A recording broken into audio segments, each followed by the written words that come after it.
Hi అండి, నమస్తే. Welcome back to our channel. మీ యొక్క నేమ్ రేషన్ కార్డులో ఉంటే తప్పకుండా ప్రతి ఒక్కరికి కూడా పీఎం కిసాన్ 6,000 అయితే అందిస్తున్నారండి. సో ప్రభుత్వం నుంచి వచ్చిన లేటెస్ట్ అప్డేట్ గురించి తెలుసుకుందాం. పీఎం కిసాన్ ద్వారా మనకి 6,000 రేషన్ కార్డులో ఉన్న ప్రతి ఒక్కరికి కూడా వస్తున్నాయి అన్నమాట. మరి ఎవరెవరికి ఈ స్కీమ్ వర్తిస్తుంది అండ్ అప్లికేషన్ ప్రాసెస్ ఏంటి, అలా కంప్లీట్ డీటెయిల్స్ అయితే ఈ వీడియోలో అయితే చూసేయచ్చు.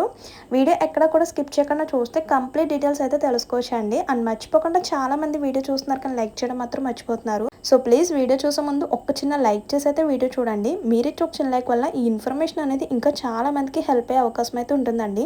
అండ్ కొత్తగా మన ఛానల్ ఎవరైనా చూస్తున్నట్లయితే సబ్స్క్రైబ్ చేసుకోండి. ఇలాంటి మంచి మంచి ఇన్ఫర్మేషన్స్ అప్డేట్స్ అన్ని కూడా మీతో షేర్ చేస్తుంటాం. ఇంకా లేట్ చేయకుండా డీటెయిల్స్లోకి అయితే వెళ్ళిపోదాం. ఎవరెవరికి స్కీమ్ వస్తుంది, ఎవరెవరు అప్లై చేసుకోవచ్చు, ఎలిజిబిలిటీ డీటెయిల్స్ అన్ని క్లియర్గా ఈ వీడియోలో అయితే చూసేయచ్చు. ఇంకా డీటెయిల్స్లోకి వెళ్తే పీఎం కిసాన్ పథకానికి సంబంధించిన కొత్తగా భూములు పొందిన రైతుల విషయంలో కీలక నిబంధనలు అమల్లో ఉన్నాయండి. సాధారణంగా 2019 ఫిబ్రవరి 1 నాటికి భూమి రికార్డులో ఉన్న యజమాన్యాన్ని అర్హతకు ప్రామాణికంగా తీసుకుంటారనమాట.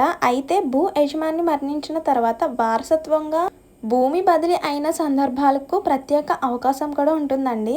అయితే ఈ పీఎం కిసాన్ 6,000 ఎవరెవరికి వస్తుంది అనేది ఇక్కడ చూసేద్దామండి. పీఎం కిసాన్ 6,000 కింద అర్హత ఉన్న రైతు కుటుంబానికి ఏడాదికి 6,000 చొప్పున 3 విడతల్లో ఆర్థిక సహాయం అయితే అందిస్తుందండి ప్రభుత్వం.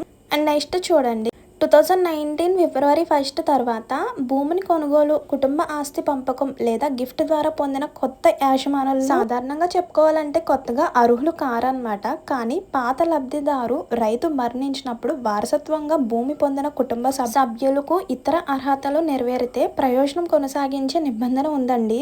చూడండి, స్థానిక వ్యవసాయ అధికారి గీతా కుమారి వివరాల ప్రకారం బైరెడ్డిపల్లి మండలంలో 2019 అంటే 2019 నాటి ఆన్లైన్ భూ రికార్డులో ఉన్న రైతు మరణించిన సందర్భంలో కుటుంబ సభ్యుల వివరాలను పరిశీలించి అర్హులైన వారిలో ఒక్కరికి పీఎం కిసాన్ 6,000 ప్రయోజనం కొనసాగించే అవకాశం ఉంటుందండి.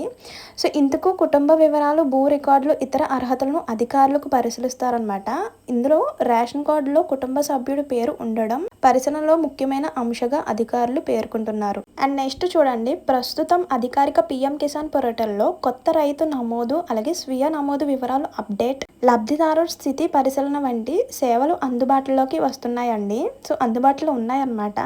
కాబట్టి రేషన్ కార్డులో పేరు ఉందన్న ఒక కారణంతో ప్రతి రైతుకు 6,000 వస్తుందని భావించకూడదు. అంటే భూమి యాజమాన్యం, వారసత్వం, కుటుంబ అర్హత, మినహాయింపు నిబంధనలు తదితర అంశాల ఆధారంగానే తుది నిర్ణయం అయితే ఉంటుందండి. సో రేషన్ కార్డుకి వచ్చి ఒక్కరికి మాత్రమే పీఎం కిసాన్ మనీ అయితే వస్తాయన్నమాట. సో అది కూడా మనకి సంవత్సరానికి 6,000 చొప్పున ప్రభుత్వం ఆర్థిక సహాయం అయితే అందిస్తుందండి. సో 6,000 కూడా ఒకేసారి కాదు, సంవత్సరానికి 3 విడతల్లో 3 రెళ్ళు 6,000గా ఆర్థిక సహాయం అయితే అందిస్తుంది అనమాట. సో ఇదండి ఇన్ఫర్మేషన్. ఇందులో ఇంకేమైనా డౌట్స్ ఉంటే కనుక కామెంట్ చేసేయండి. అండ్ మర్చిపోకుండా వెళ్ళే ముందు ఒక చిన్న లైక్ ఇచ్చేసి, అలాగే కొత్తగా మన ఛానల్ ఎవరైనా చూస్తున్నట్లయితే సబ్స్క్రైబ్ చేసుకోండి. మరి ఉంటాను మరో మంచి ఇన్ఫర్మేషన్తో మళ్ళీ కలుద్దాం. See you to next video. Thank you for watching. Please do like, share and subscribe. Bye by.